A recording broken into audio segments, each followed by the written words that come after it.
Hi guys, thanks for tuning in to another episode of Nuggets News. In this video I want to examine some realistic price expectations for Bitcoin. Now we often read these exaggerated estimates. I'm not one for clickbait, I don't buy into hype. If you followed my work, you know my analysis is based on that bottom-up fundamental style approach.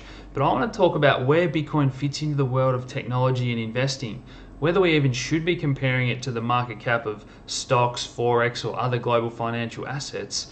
And if you followed my work, you know that I think this blockchain, cryptography, encryption technology is a once in a lifetime paradigm shift. We're part of this unique opportunity. I'll talk about where I see this going in the coming years and what's possible. So the market cap of Bitcoin is currently around $100 billion. Let's just use that round number as we move through the presentation, and the market cap of all crypto around $170 billion. So if you talk to any fund manager, they'll tell you that tech is the future. Everyone knows that that's where the growth is going to come from as we move forward.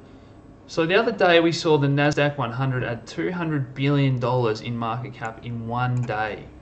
Now just 5 companies are responsible for that increase in market cap. So you've heard the term FANG stocks, Facebook, Amazon, Netflix, Google, but Apple, Microsoft, these other technology stocks is where these funds and money is flooding into. So hundreds of billion dollars market cap for these companies, Apple approaching $1 trillion, a long way ahead of where the current Bitcoin market cap stands. So the next thing I want to talk about is the rough ride that this is going to be, and what happens in tech stocks is we get these crazy run-ups in price and big crashes. So it's not going to be an easy ride, and when you read these headlines about the returns, it doesn't necessarily mean that individuals are getting those. A lot of people that maybe bought Bitcoin on Mt. Gox here at 5 cents, they sold out here, or when it crashed back down 90%, they get shaken out here when it crashes back down below $2. So it doesn't mean it's going to be an easy ride and that people are necessarily even getting these returns that you read about when you see these headlines. So again, Nvidia gets up to $40, big crash back down to $5. This is happening in the real world. It has happened, it will continue to happen.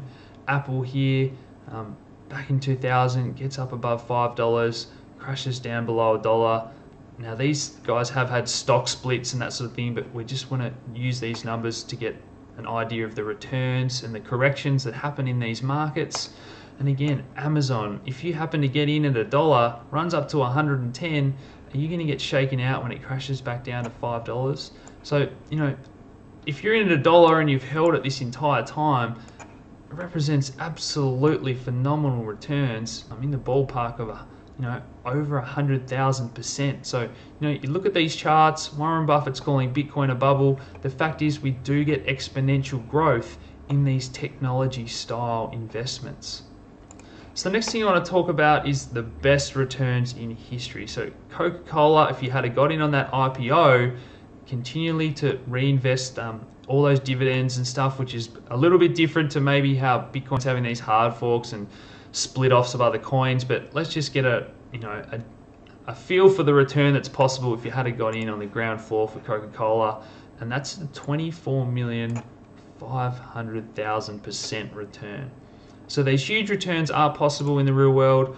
I think we're a long way off calling Bitcoin a bubble and that sort of thing, but I don't think we should even be comparing it to the market cap of stocks. So I think Bitcoin, once you understand what it is, the protocol, it's software, we're investing in the internet itself in the early days, okay? We're not buying shares in a company. So that's why I don't think comparing it to the market cap of these stocks is even the best comparison. So I think Bitcoin is fighting for that currency aspect, forex reserves.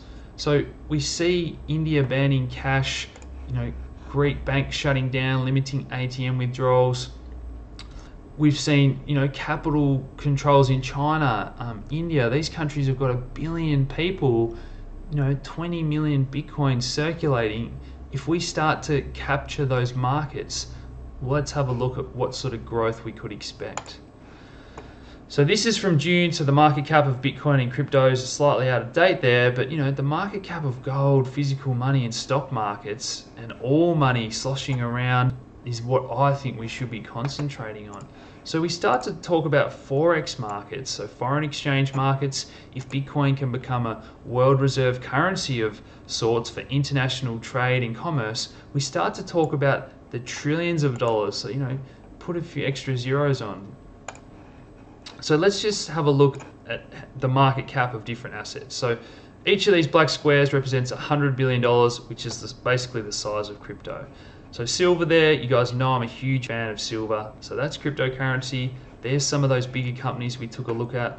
The world's richest 50 people. What happens if like a few of those decide to buy a large stake in Bitcoin? The market cap has got so much room to grow. So there's that comparison of currency. So again, gold market cap and the market cap of all currency around 7.7 trillion. We divide that by 20 million Bitcoins, that gets us a price of $385,000 per Bitcoin.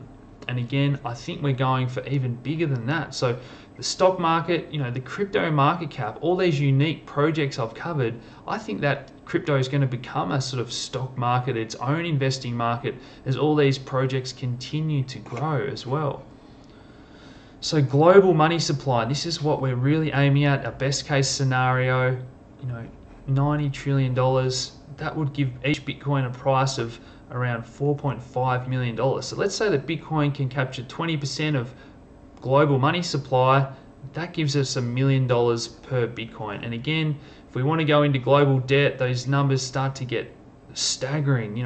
Real estate markets, derivatives, this is scary. Some of the estimates are up to $1 quadrillion, and that puts each Bitcoin price, in the millions of dollars or thousands of millions of dollars. So, I don't think we're going to get anywhere near that big, but I just want to show you that this is how much money is sloshing around the world in these different asset classes, debt markets, Forex reserves, and that's what I think is possible. So, this is all best case scenario stuff.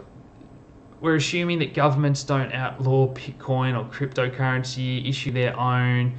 There's going to be corrections along the way. As we've seen, 80-90% corrections have already happened in Bitcoin. They may continue to happen. So it's not going to be an easy ride, but hopefully I've painted you a picture about what is possible for the market cap of cryptocurrency, its limited supply, how much money is sloshing around the world. That continues to increase with the way that central banks are printing money at the moment. So maybe it is possible that we see $1 million Bitcoin in the coming years. So thanks for tuning in, guys. Please hit like, subscribe if you haven't already, share these videos around, and as always, thanks for tuning in, guys. Cheers.